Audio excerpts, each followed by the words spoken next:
ও তুমি এতদিন ধরে আমাদের বাড়িতে লুকিয়ে আছো, অথচ আমাকে এত কষ্ট দিয়েছো তুমি কেন? এমনটাই বলছে আদি। হ্যাঁ বন্ধুরা, এমনটাই দেখতে পাবেন। বিস্তারিত জানতে ভিডিওটিতে লাইক দিয়ে চ্যানেলটি সাবস্ক্রাইব করে দেখতে থাকুন।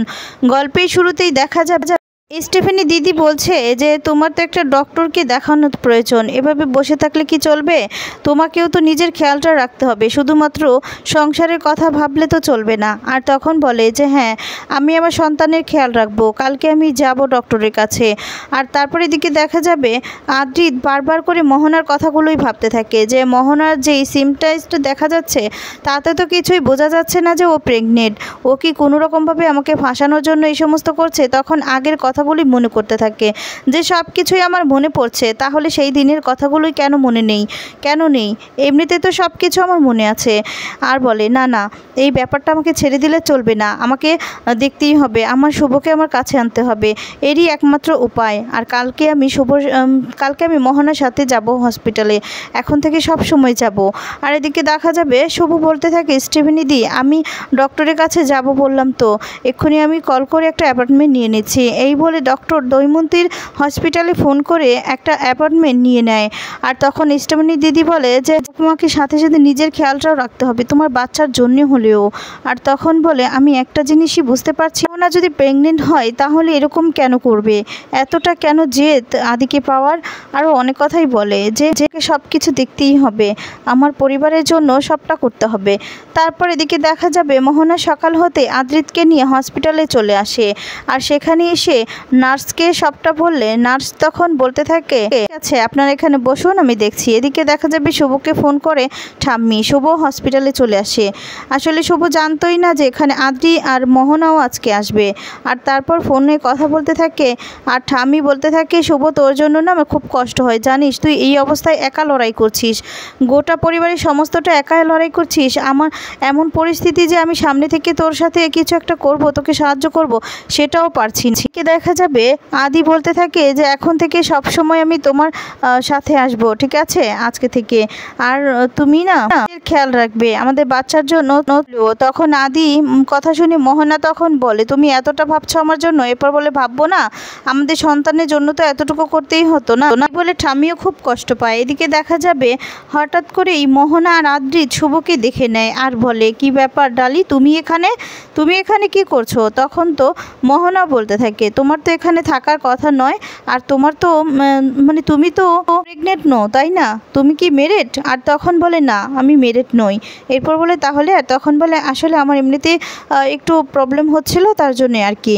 আর তখন বলে আমি ডক্টর দৈমন্তীকে দেখাবো। এরপর দেখা যাবে বলে যে আচ্ছা ঠিক আছে। আর তারপর আয়ানকে বলে মানে আদ্রিতকে বলে আয়ান চলো ভিতরে যাই, এই বলে ভিতরে যেতে থাকে।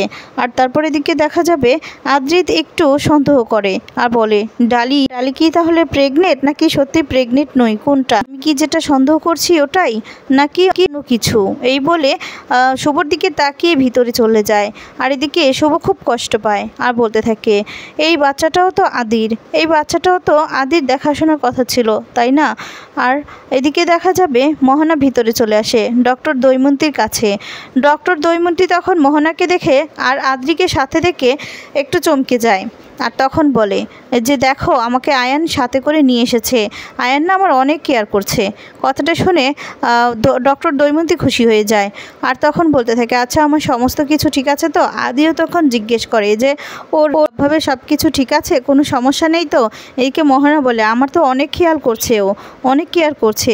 আর তখন দেখা যাবে বলতে থাকে যে আপনি কি সব কিছু মানে কাগজপত্রগুলো দেখেছেন, ওর সব কিছু ঠিকঠাক আছে তো, আমাদের বেবির কোনো প্রবলেম নেই তো? আর মোহনও ঠিক আছে? তখন বলে হ্যাঁ একদম ঠিক আছে। আদি তখন বলে আমাকে যে করে হোক কিছু হলেও জানতে হবে। আর তখন বলে এখন থেকে না সব সময় আমি মোহনের সাথে আসব। আচ্ছা একটা কথা বলি, আমি তো এই বেবিটাকে দেখিনি, তো আমার খুব শখ হয়েছে একটা আলট্রাসোনোগ্রাম যদি করা হয়, আর সেখানে আমি হয়তো একটু দেখতে পাবো আমাদের বেবিটাকে। আর তখন তো ভয় পেয়ে যায় মোহনা। আর এদিকে দৈমন্তী তখন বলে আজকে তো হবে না, কারণ আর তখন বলে মানে, এরপর বলে যে আসলে আমাদের ওই আলট্রাসোনোগ্রামের মেশিনটা না আজকে নষ্ট আছে, তার জন্য আজকে হবে না। এই বললে তখন কথাবার্তা বলে সেখান থেকে চলে যাবে, এই বলে বেরিয়ে যায়।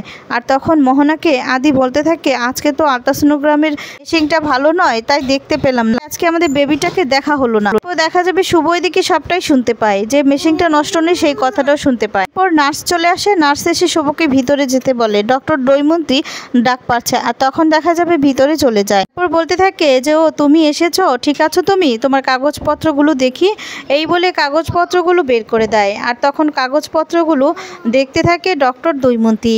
আর তখন দেখে যে সব কিছু ঠিকঠাকই আছে। এরপর বলে তোমাকে একটা আলট্রাসোনোগ্রাম করতে হবে। আর তখন এ কথা শুনে তো অবাক হয়ে যায় শুভ তখন মনে মনে ভাবতে থাকে আচ্ছা আদি যখন যাচ্ছিল মোহনাকে নিয়ে তখন তো বলল আলট্রাসোনোগ্রামের নাকি মেশিনটা নষ্ট, তাহলে উনি তো আমাকে বলছেন আলট্রাসোনোগ্রাম করতে, মানেটা কি? তার মানে কি মোহনার ওনার মধ্যে কোনো কিছু আছে, ওনারা কি কিছু লুকোচ্ছে? আর এদিকে দেখা যাবে আদি মোহনাকে নিয়ে বাড়িতে ফিরে আসে। আর তখন সবাই জিজ্ঞেস করতে থাকে যে ওরা কোথায় গিয়েছিল। মোহনা তো খুব খুশি থাকে আর বলতে থাকে যে আমাকে নিয়ে আদি হসপিটালে গিয়েছিল ডক্টরের কাছে। কথাটা শুনে এদিকে পুরবী খুশি হয়ে যায়, কিন্তু মেজো কাকিমা খুশি হতে পারে না, অবাক হয়ে তাকিয়ে থাকে। আর তারপর দেখা যাবে পুরবী খুব খুশি হয়, আদির দিকে তাকিয়ে থাকে। মোহনা বলে ও নাকি এখন থেকে সবসময় আমাকে ডক্টরের কাছে নিয়ে যাবে। আদি তখন কেশবের কথা জিজ্ঞেস করে। আর তারপর দেখা যাবে মেজো কাকিমাকে কেশবকে আনতে বলে। মেজো কাকিমা তখন কেশবকে আনে। আর তখন কেশবকে দেখে আদি এদিকে কোলে নিয়ে নেয় আর বলে কি হয়েছে বাবা, তুমি নাকি জ্বালাচ্ছ, কি হয়েছে, অসুস্থ, ভালো লাগছে না তোমার, এই বলতে থাকে। এদিকে তখন মেজো কাম্মা বলে আর ডালি কোথায়? ডালি কিন্তু কেশবকে খুব সুন্দর সামলাতে পারে। এদিকে দেখা যাবে মোহনা নিজের রুমে চলে আসে, এসে তখন বলে আমি যেমনটা চেয়েছিলাম তেমনটাই, আদি তো আমার কথা শুনতে শুরু করে দিয়েছে, আদি তো আমার কথা অনুযায়ী চলছে, আমার যে কি ভালো লাগছে, আমি তো এভাবেই আয়নকে পেতে চেয়েছিলাম, এই বলে খুব খুশি হয়ে যায়। সিঁদুর কৌটোটা বের করে সিঁদুর দিতে থাকে। আর তারপর দেখা যাবে আদি ঘুমোচ্ছিল, সেখানে আদির কাছে যায়, আদির কাছাকাছি গিয়ে বসে। হঠাৎ করেই আদি ঘুম থেকে উঠে যায়, উঠে তখন দেখতে পায় মোহনাকে আর কাছে টেনে নেয়। আর তখন মোহনা বলে কি করছো কি, কেউ তো এসে পড়বে। এরপর বলে আমার বউকে আমি আদর করছি, কেউ আসলে আসুক, তাতে আমার কি, এই বলে মোহনাকে আদর করতে থাকে। আর সেটা দেখে মোহনা খুব খুশি হয়ে যায়। তারপর দেখা যাবে হঠাৎ করেই ঘোর ভাঙতেই দেখা যায় যে মোহনা এতক্ষণ যা যা দেখছিল সবটাই কল্পনা ছিল। মোহনাকে এদিকে পূর্বী এসে ডাকতে থাকে, মোহনা কোনো কিছুরই সাড়া দেয় না, চুপ করে দাঁড়িয়ে থাকে। আর তখন পূর্বী বলে কি হলো, এতক্ষণ কি স্বপ্ন দেখছিলে, কখন থেকে তোমাকে ডাকছি? হ্যাঁ আচ্ছা কি কাজটা হলো বলো দেখি, আমি যে তোমাকে একটা কাজ করতে বলেছিলাম তুলির ব্যাপারে, কিছু করেছে কি? আর তখন বলে হ্যাঁ আপনি একদম নিশ্চিন্তে থাকেন, সেখানে আমি লোক ফিট করে দিয়েছি, তারা সমস্ত রকমের সব কিছু করছে, আপনাকে কোনো চিন্তা করতে হবে না, এই বলে তুলির ব্যাপারে যা যা সমস্ত কিছু বলে নেয়। পূর্বী তখন সবটা শুনে খুশি হয়। আর তারপর দেখা যাবে অন্যদিকে আদি কেশবকে কিছুতেই সামলাতে পারছিল না। আর সেই মুহূর্তে দেখা যাবে সেখানে চলে আসি শুভ এসে সবটা সামলে নেয়। আর তখন বলে কি ব্যাপার কেশব, এতক্ষণ তো আমার কাছে তুমি ছিলেই না, কাঁদছিলে, আর এখন ডালিকে দেখে তোমার সব রাগ সব কিছু চলে গেল, এখন তো ডালির কাছে খুব মিষ্টিভাবে আছো, আমার কাছে তো ছিলে না। তখনই এদিকে দেখা যাবে কেশবকে নিয়ে আদর করতে থাকে শুভ। সেই মুহূর্তেই নিজের হাত থেকে সাইড ব্যাগটা পড়ে যায়, আর সেখানে রিপোর্টগুলো ছিল। আর তখন এটা দেখতে পায় আদি দেখতে পেয়ে বলতে থাকে আচ্ছা ডাল কি ঠিক আছে, আর ওর শরীর কি ঠিক আছে, ওটা কিসের প্রেসক্রিপশন, ওটা কিসের রিপোর্ট, এই ভাবতে থাকে। আর সেটাই নিবে। আর তখন শুভ দেখতে পায় যে আদি সেগুলো দেখে নিয়েছে। আর তখন বলে এখনই তো সবটা শেষ হয়ে যেত, এখন যদি দেখে ফেলে তাহলে তো সব কিছু শেষ, এই বলে ধরতে যাবে তখন শুভর হাতটা ধরে নেয় আদি। আর তখন দেখা যায় শুভ তো ভয় পেয়ে যায়। তারপর দেখা যাবে পরবর্তী পর্বে শুভকে সবাই মিলে জিজ্ঞেস করছে আচ্ছা এখানে কি আছে না আছে তোমার তো সেটা জানার কথা নয়, তুমি এত কিছু কি করে জানো? এদিকে আদি সবটাই বুঝতে পারে যে হয়তোবা এটাই শুভ। তারপর আদি দেখা যাবে ডালিকে বাড়িতে ছাড়তে যায়। আর তখন বলে স্টিফেনি দিদি এদের বাড়িতে তুমি থাকো? তখন বলে হ্যাঁ। এরপর বলে আমিও সাথে যাব, এই বলে আদিও সাথে যায়। গিয়ে তখন গোপালকে দেখে চিনতে পেরে যায় যে এটাই শুভ। তো